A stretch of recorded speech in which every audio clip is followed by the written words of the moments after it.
Gandang araw pong muli, nagbabalik po ang Peter's Pan Kusinerong Pinoy. Ngayon po magluluto po tayo ng laing. Yan po, may laing po ako dito, nyog, at saka po to, ang panimpla lang po natin. May bawang, sibuyas, luya, sili, may tinapa, siling green, dilis, at baboy. Yan po, magluluto po tayo ngayon ng ginataang laing. Ang sili po kayo na magdagdag kung gusto nyo mas mahanghang. Atin pong i-prepare ang mga hiwain para po mamaya dire-diretso na ang ating pagluluto. Hiwa na po natin ang ating mga gulay, yung luya, sili, bawang, yung tinapa, dilis, at saka po yung ating baboy na hiwa na. Yung pong ating gata, meron po tayo yung unang gata, yung kakang gata, at ito naman po yung padalawa. Yung dahon po ng gabi, yung laing, hinugasan na rin po natin kasi minsan maalikabok. Yan po, magluto na po tayo. Ito po, mag-isa na po tayo nitong ating baboy. Kapula-pula rin po natin sa konti para mas maaga. Pagka po medyo makula-pula na yan, lalagay na natin yung ating mga luya, sibuyas at bawang.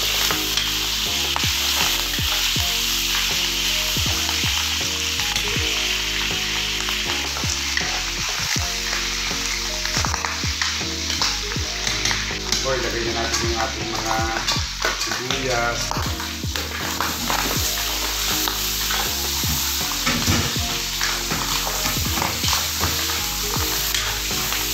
Pagka po ating nagisa, ilagay na po natin yung ating padalawang gata. Yan po, ilagay natin yung ating padalawang gata.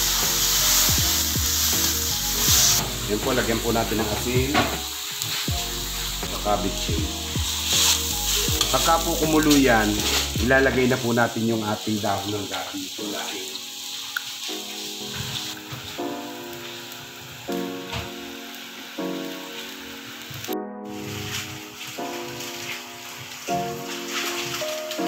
Yan po, lagyan din po natin ng magic sarap.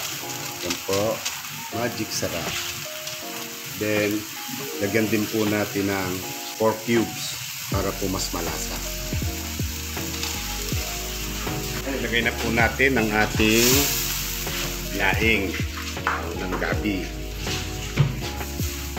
Pag ito po ay inyong inilagay, alalay-alalay lang yung pagkahalo.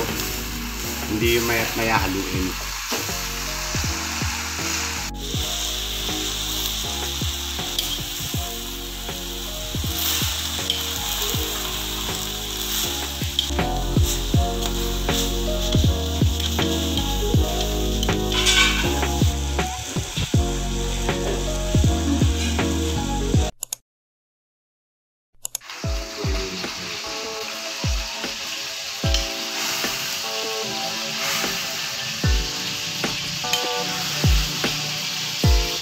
Natin niluluto yung laing natin, pirituhin po natin yung ating dilis para mas maganda po siya ilagay. Minsan kasi malansa pagka hindi naluto, kaya dapat po prito muna.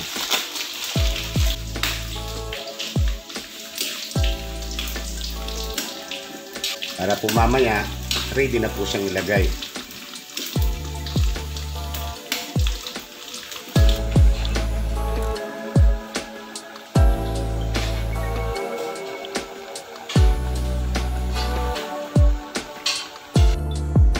Po, yung pulpina pa, pinirito ko rin. Ito, panggalawin natin. Mamaya, ilalagay na lang natin ito sa laing. Yan po, at ready na yung ating mga dried fish. Yan po, malambot na yung ating laing. Ilagay na po natin yung ating pinirito na tinapa, dilis, at yung sili. Ilagay na rin po natin yung ating unang gata o kakang gata.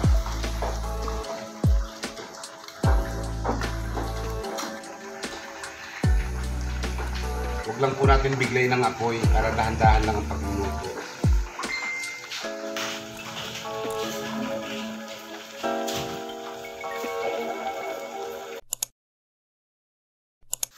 Yan po, yan na po yung ating gabi. Yan po, luto na po yan. Yan po, patay na po natin ang ating apoy at okay na po yan.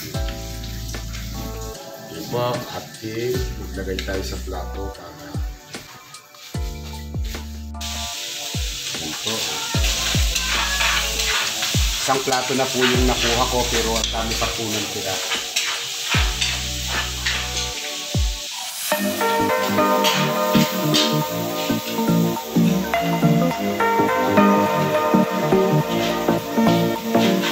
Yan na po ang ating laing, gintaan laing. Maraming salamat po sa panonood. Salamat!